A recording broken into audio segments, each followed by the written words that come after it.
ایمان کو سینوں میں ہم میں سے بسا۔ الحمدللہ رمضان کا بالکل آخری عشرہ اس وقت داخل ہے۔ آج 21ویں شب ہے اور اس پہ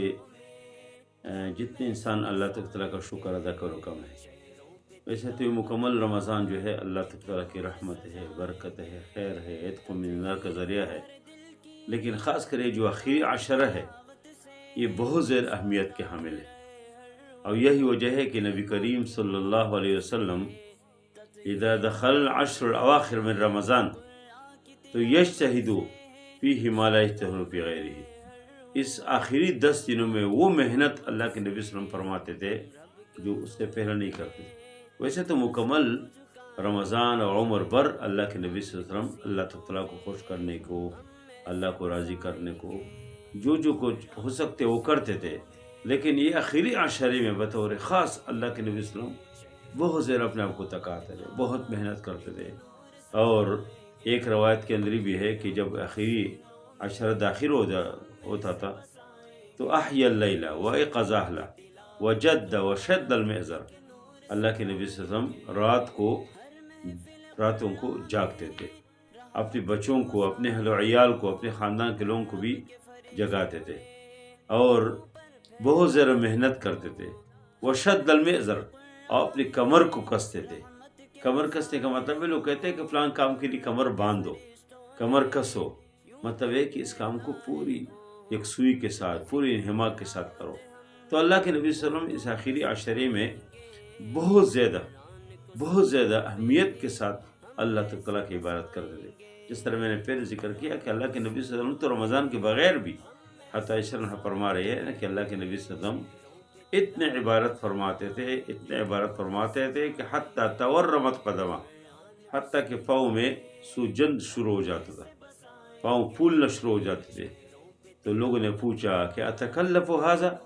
وقد غفر اللہ لک ما تقدم من ذنبک وما تأخر، اتنے تکلف کرتے، اتنے مشکل برداشت کرتے، حالانکہ اللہ نے تو آپ کے سارے گناہ معاف کیے۔ اللہ کے نبی صلی اللہ علیہ وسلم نے فرمایا کہ افلا اکون عبدا شکورا، کہ میں اللہ کا شکر گزار بندہ نہ بنوں۔ یعنی عمر بھر اللہ کے نبی صلی اللہ علیہ وسلم عبادت فرماتے تھے، لیکن پھر رمضان شروع ہوتے ہی تو بہت زیادہ ہر نیک کام میں، ہر اچائی میں بہت آگے بڑھتے تھے۔ پھر خاص کر آخری عشرے میں ان تمام احادیث جو معلوم ہوتے ہیں کہ بہت زیادہ اللہ کے نبی صلی اللہ علیہ وسلم محنت کرتے تھے۔ وجہ کیا ہے کہ اس میں ایک تو اعتکاف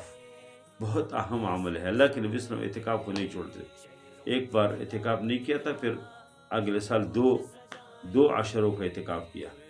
اور پوری طرح اہتمام کے ساتھ اعتکاف فرماتے تھے۔ اور اعتکاف کے بہت اجر و ثواب اللہ کے نبی صلی اللہ علیہ وسلم نے ذکر کیا، فرمایا کہ من اعتکف یوم من رمضان، جو آدمی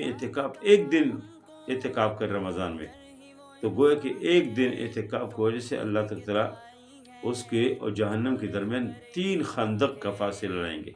اور ایک خندق اتنے ہے جس طرح آسمان و زمین کے درمیان فاصلہ ہے۔ تو ایک تو اعتکاف بہت اہم عمل ہے، جو لوگ اعتکاف کے لیے بیٹھے اللہ ان کے اعتکاف قبول فرمائے۔ اور ایک معتکف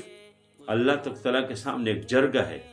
اپنے گناہوں کے لیے بھی، اپنے خاندان کے لیے بھی، اپنے محلے کے لیے بھی، اپنی قوم کے لیے اور پوری امت کے لیے ایک قسم جرگہ ہے، اللہ کے سامنے گڑگڑاتے ہیں، دعائیں کرتے ہیں، اپنے گناہوں کو بھی، اپنی کمزوری بھی اللہ کے سامنے پیش کرتے ہیں، اور پوری امت اور پوری قوم کی پریشانی وہ اللہ کے سامنے پیش کرتے ہیں۔ اس لیے محلے سے اگر ایک آدمی بیٹھ جائے تو سالوں کو ذمہ دار ہو جاتے، کوئی نہ بیٹھے تو پورے لوگ گناہ گار ہو جاتے۔ تو ایک تو اعتکاف بہت اہم عمل ہے، اور اعتکاف کے جو مصنون اعتکاف ہے اس کے جو طریقہ ہے کہ اس میں اس طرح کوئی عمل نہ ہو جس سے اس کے اعتکاف متاثر ہو، موبائل کو ساتھ کھیلنا، فضول ٹائم ضائع کرنا، اور بعض بچے ہوتے اور ادھر ہنستے ہیں، یہ سے نہیں ہونا چاہیے۔ اعتکاف پوری یکسوئی کے ساتھ اللہ کے عبادت کے لیے ہو، اور اللہ کے سامنے ایک لنک قائم کرنے کے لیے کہ انسان 11 مہینے 20 دن گھومتے پھرتے ہیں، اور یہ 10 دن وہ سمجھتے ہیں کہ میں اللہ کے سامنے بیٹھوں، اور ایک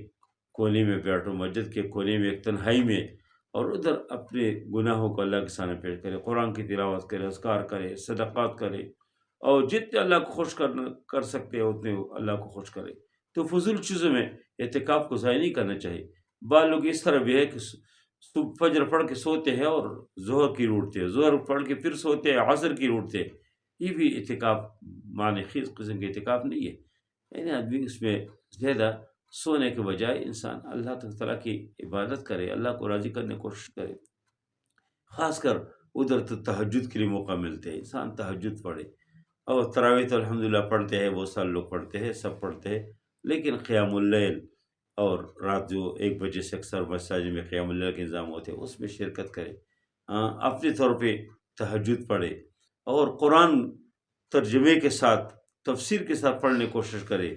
کہ 10 دنوں کے اندر قرآن آدمی بہت سارے حصے کو ترجمے کے ساتھ پڑھے، اس کو سمجھے کہ اس قرآن کو اللہ نے کس مقصد کے نازل کیا۔ یہ زیادہ بہتر ہے۔